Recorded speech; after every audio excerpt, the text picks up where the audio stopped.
Imagine the dusty roads of the Civil War. Somewhere near Tsaritsyn, in the smoke of battle, a friendship between two men was forged that would determine the future for decades to come. One was Joseph Stalin, not yet an all-powerful dictator, but a member of the Revolutionary Military Council. The other was Kliment Voroshilov, a former worker from Lugansk who became a commander in the Red Army. Voroshilov had no military education, but he had an iron will and absolute devotion to the cause of the revolution. It was these qualities that Stalin valued in him. Their alliance, forged in the fire and blood of the defense of Tsaritsyn, became unbreakable. When a fierce struggle for power broke out in the party in the 1920s after Lenin's death, Voroshilov unhesitatingly sided with Stalin. He was the very loyal bayonet that could be relied upon in the battle against such seasoned politicians as Trotsky, Zinoviev, and Kamenev. While others schemed and formed factions, Voroshilov simply and directly supported his comrade from the Civil War. His loyalty was absolute. He did not just follow Stalin, he believed in him. This belief made him one of the key members of the Politburo, the small circle of people who made all the important decisions in the country. In the quiet of the Kremlin offices or at the dacha near Moscow, where the inner circle gathered, Voroshilov was at home.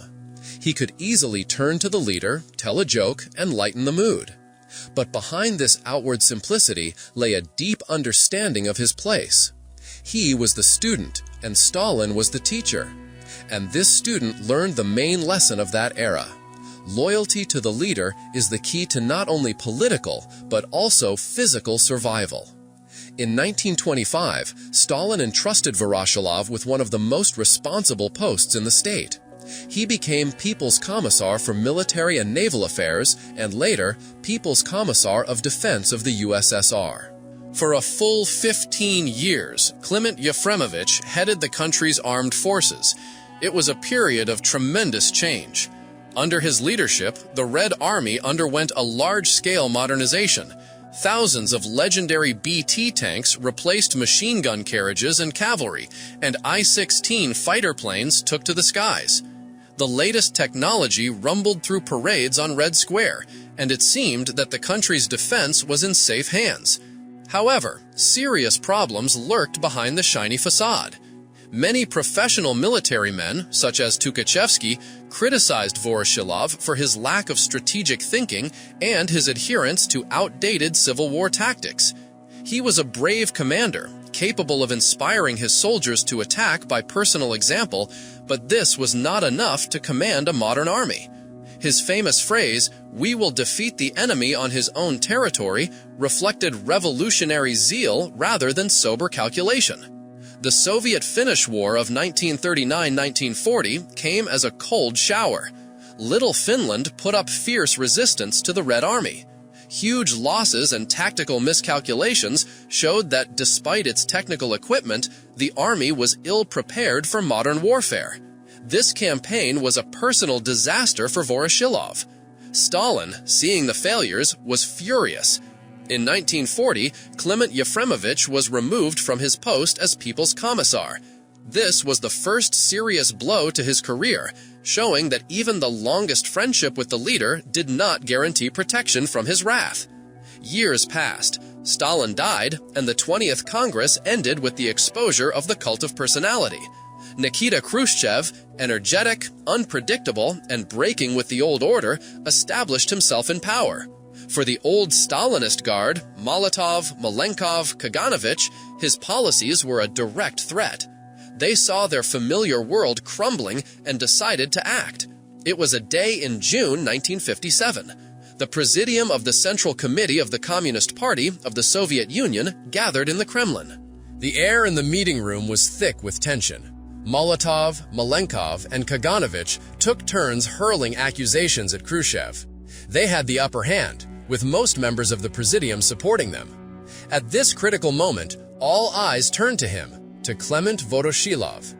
He held the post of chairman of the Presidium of the Supreme Soviet of the USSR, formerly the head of state. His word carried enormous weight. and Voroshilov, faithful to the traditions of the old guard, supported the conspirators. He joined the so-called anti-party group. He, like the others, believed that Khrushchev's days were numbered. He saw Khrushchev as the destroyer of the order that he had helped to build over decades. It was a rebellion by the old marshals and people's commissars against a new world they did not understand. But Khrushchev was not so simple. He was a master of political maneuvering who had had to survive in the deadly corridors of the Kremlin more than once. Realizing that he had lost in the Presidium, Nikita Sergeyevich made a bold move. He demanded that an emergency plenum of the Central Committee be convened. According to the party charter, the plenum of the Central Committee was higher than the Presidium. The conspirators, confident of their victory, were taken aback. They tried to object, but Khrushchev was adamant. And then a force that Stalin's guard had underestimated came into play. The army, represented by Marshal Zhukov. The Minister of Defense, who owed his return to the top of power to Khrushchev, gave him decisive support. On his orders, the military air force began to fly members of the Central Committee, most of whom supported the First Secretary, to Moscow from all corners of the country. The picture changed dramatically. Within a few days, the balance of power shifted in Khrushchev's favor. And here the essence of Voroshilov-style political survival came to the fore. Kliment Voroshilov, with his phenomenal sense of danger, understood that the conspirator ship was sinking. He saw the members of the Central Committee arriving in the capital one after another, and their mood was obvious. The old marshal, who had gone through fire, water, and Stalin's purges, knew that the losers in such battles would not receive an honorable retirement, but political oblivion, or even worse. And he did what he did best. He changed sides. At the plenary session, where the anti-party group was crushed, a scene took place that became legendary. When criticism rained down on the conspirators, Voroshilov, who had been their ally just yesterday, stood up and began to repent. He spoke incoherently, with tears in his eyes, calling his participation in the conspiracy a mistake and a lapse of judgment. He swore allegiance to Lenin's Central Committee and to Nikita Sergeyevich personally. This was not just a political maneuver, it was public humiliation, a performance played out before hundreds of eyes. According to eyewitnesses, he looked pathetic and broken. Molotov, Kaganovich, and Malenkov behaved with the dignity of defeated but unyielding fighters. Voroshilov, however, chose to completely renounce his former comrades in order to save his own position. His betrayal of the group became his lifeline.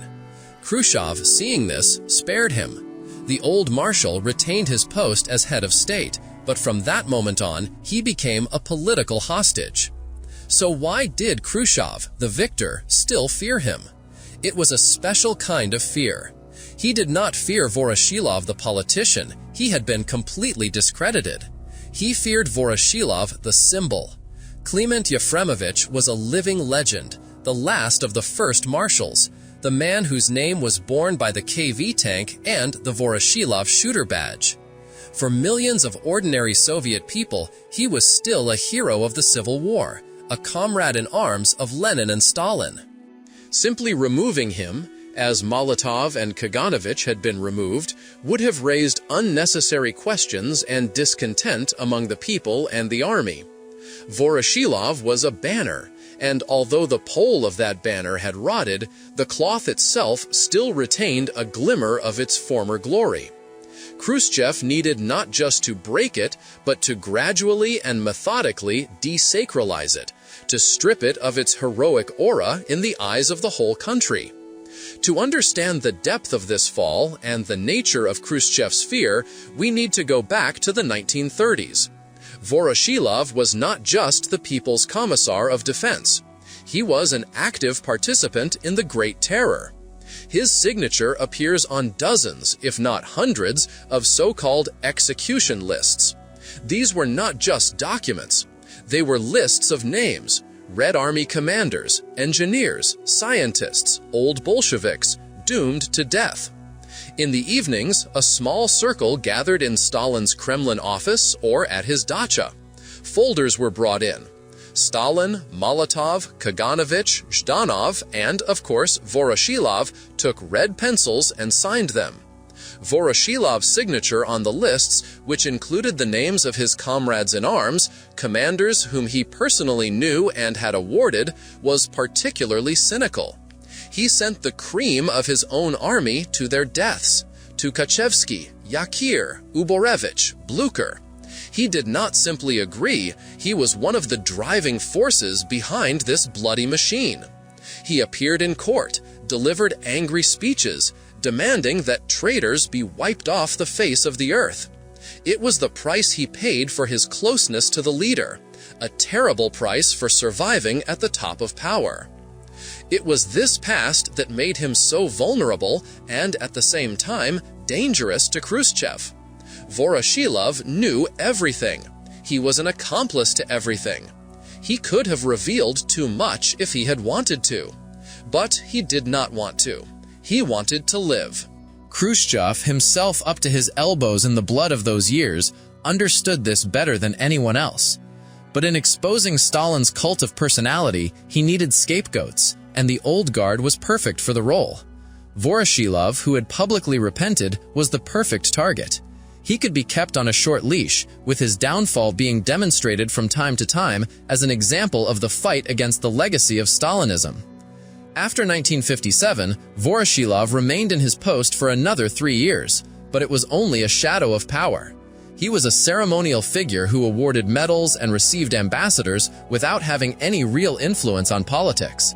Khrushchev gradually pushed him aside. The final blow was dealt at the 22nd Congress of the Communist Party of the Soviet Union in 1961.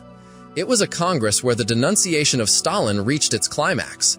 It was decided to remove the leader's body from the mausoleum. Against this backdrop, delegates took to the podium one after another and recounted the horrific details of the repressions of the 1930s. Voroshilov's name was mentioned constantly as one of the main culprits. Imagine this scene, the huge hall of the Kremlin Palace of Congresses, and a gray-haired, stooped old man sits at the presidium and listens as he is publicly accused of terrible crimes. They reminded him of everything: the signatures on the execution lists, and his role in the deaths of the best military leaders. He was not given a chance to defend himself. He had to endure this disgrace in silence. It was the culmination of his humiliation. After the Congress, he was finally dismissed and removed from the Central Committee. The circle was complete. The man who had feared losing power all his life lost it in the most humiliating way possible. But even after that, he did not disappear completely. This is the paradox of his figure. He was too deeply woven into the fabric of Soviet history. He could not simply be erased. He lived out his days at a state dacha, writing his memoirs, which, of course, were carefully edited. He outlived his persecutor. In 1964, Khrushchev was removed from power in exactly the same conspiratorial manner. The new government, led by Brezhnev, began a quiet rehabilitation of the Stalin era. And here, Voroshilov was needed again, not as a politician, but as a symbol of continuity, as a living link to the heroic past. In 1968, a year before his death, the 87-year-old Kliment Voroshilov was awarded a second star of the Hero of the Soviet Union. He was once again invited to the podium of the mausoleum, and newspapers began to write about him, recalling his past achievements and tactfully glossing over his failures and crimes. It was a gesture full of historical irony. A man whose military career ended in failure and whose political career ended in betrayal and disgrace was once again officially recognized as a hero. The system he had helped to create ultimately forgave him and accepted him back into its pantheon because it needed his name as one of its cornerstones. For the Brezhnev leadership, it was a way of showing that they honored the old guard, unlike the voluntarist Khrushchev. Voroshilov's personality reflected, like a drop of water, all the tragedy and complexity of that era. He was neither a brilliant strategist nor an outstanding politician. He was a product of his time, a man with nerves of steel, boundless ambition, and a remarkable instinct for self-preservation. His story is one of how personal bravery on the battlefield can be combined with political cowardice, how loyal to one person can turn into betrayal of everyone else, and how the thirst for power can destroy everything in a person except the desire to survive at any cost. Even in small things, he was a man of contrasts. He sincerely loved his wife, Golda Gorbman, who converted to Orthodox Christianity for him and became Ekaterina Davidovna. They lived together for more than half a century. He adopted and raised the children of his fallen comrade, Mikhail Frunze, caring for them as if they were his own. He was fond of painting and played the harmonica. He had a dovecote at his dacha. This image of a good-natured grandfather was completely at odds with the image of a man who sent thousands of people to their deaths. Perhaps it was this duality that allowed him to survive where others, more principled and consistent in nature, perished. He knew how to be different, cruel to his enemies, charming to his friends, submissive to his master, and ruthless to those who stood in his way. To fully understand who this man was, we need to go back to the very beginning, to pre-revolutionary Lugansk, where a boy named Klim was born into a working-class family. His universities were not grammar schools, but factory workshops and underground Marxist circles. He was a true 100% proletarian who had been through arrests, exile, and secret apartments. This proletarian bone was his main asset in the Bolshevik Party, where origin was valued. He was not a theorist like Bukharin or an orator like Trotsky. He was a practical man, a man of action, and this straightforwardness, which sometimes bordered on rudeness, impressed Stalin, who himself did not trust intellectuals. Their alliance was an alliance of two pragmatists who saw the revolution not as a philosophical idea, but as a tool for seizing and retaining power. The conflict at Tsaritsyn with Trotsky, who demanded obedience to military specialists from among the former Tsarist officers, was not just a dispute over tactics. It was a clash of two worlds, the world of the professional army, represented by Trotsky, and the world of the partisan, revolutionary militia, personified by Stalin and Voroshilov. They won that dispute, and this success strengthened their belief that revolutionary determination was more important than any military academy. This dangerous illusion would cost the country dearly 20 years later. The cult of Voroshilov in the 1930s was a truly nationwide phenomenon. He was not just one of the leaders, he was the living embodiment of the Red Army. Films showing the brave marshal reviewing parades were constantly shown in cinemas. Children across the country passed the tests to earn the Voroshilov shooter badge, dreaming of shooting as accurately as their idol. There was even a popular song with the lyrics, "And the first marshal will lead us into battle." His image was carefully crafted by propaganda, a simple guy from the people who became a commander and defender of the fatherland. He was understandable and close to millions. That is why his betrayal of his comrades in arms during the Great Terror was so monstrous. There is a chilling story about how the fate of Marshal Yegorov, an old friend of Voroshilov from the Civil War, was discussed at a Politburo meeting. When someone questioned his guilt, Voroshilov jumped up and shouted furiously that he was personally ready to confirm Yegorov's betrayal. He did not just sign lists, he was one of those who created an atmosphere of fear and universal suspicion, delivering speeches full of hatred from the podium. Anyone who encroaches on the unity of our state, on Comrade Stalin, will be destroyed like mad dogs. With the start of the Great Patriotic War, the myth of the Great Commander collapsed almost instantly. Appointed to command the troops of the northwestern direction, he was supposed to stop the Germans on the approaches to Leningrad. But his methods of commanding troops, effective in the Civil War, proved disastrous in the conditions of motorized, maneuverable warfare. He tried to personally lead soldiers in counterattacks with a rifle at the ready, which may have been brave but was completely pointless for a front commander. The troops suffered enormous losses, and the defense was falling apart at the seams. Stalin, receiving reports, flew into a rage and was eventually forced to remove his old friend from command and send Zhukov in his place. For Voroshilov, this was the end of his military career. For the rest of the war, he held secondary, essentially rear-line positions. He was responsible for forming reserve units and oversaw the partisan movement. He remained a member of the State Defense Committee, but his voice no longer carried the same weight. The Great War, which became a moment of glory for new commanders such as Zhukov, Rokossovsky, and Konev, became a time of shame and oblivion for the first marshal. It was precisely this trail of failures and complicity in crimes that made him such a difficult figure for Khrushchev. After the failure of the 1957 conspiracy, Voroshilov wrote humiliating, repentant letters to Nikita Sergeyevich, in which he called himself an old fool and swore eternal loyalty. Khrushchev read these letters with icy contempt, but was in no hurry to get rid of the old marshal. He understood that Voroshilov, deprived of real power, was useful to him as living proof of his victory over the Stalinists.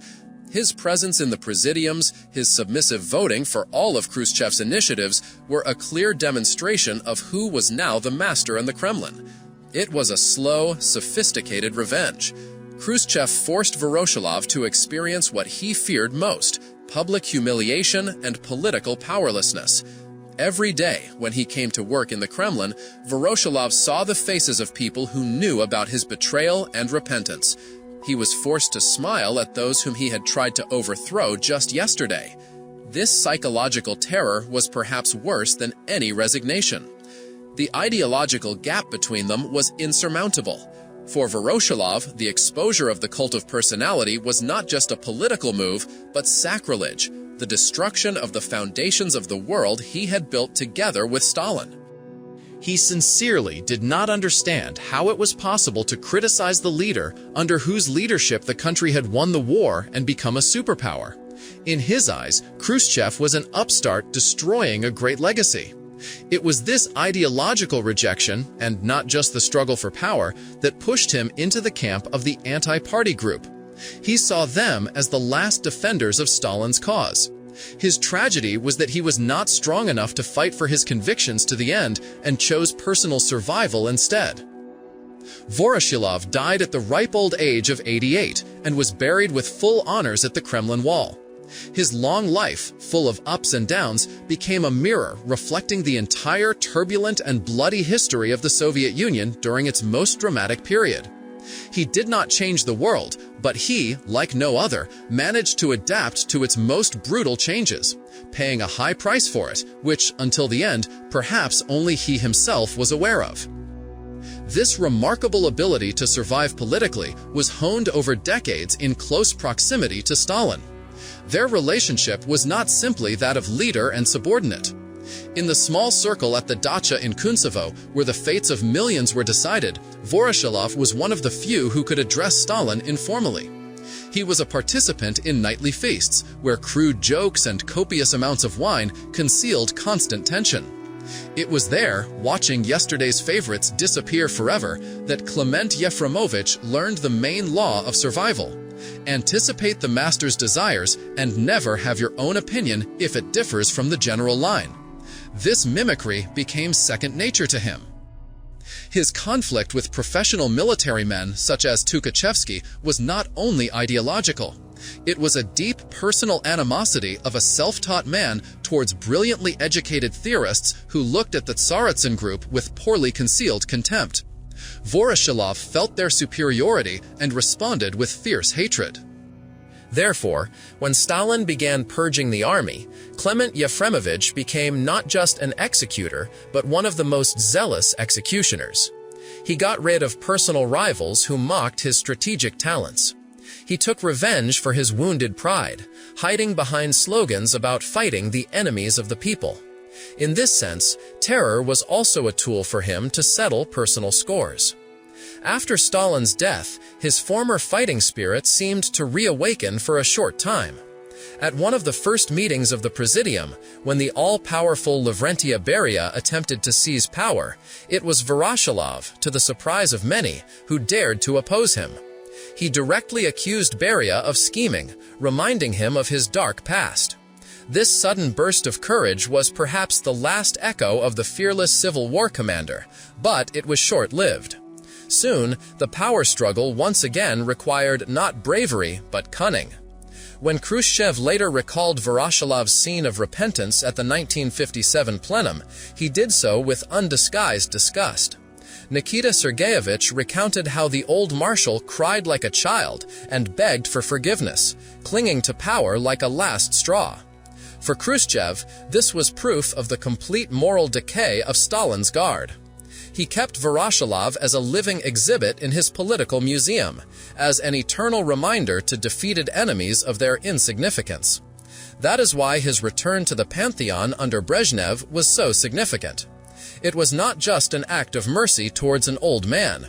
It was a signal to the entire party nomenclature. The Brezhnev era proclaimed the principle of personnel stability.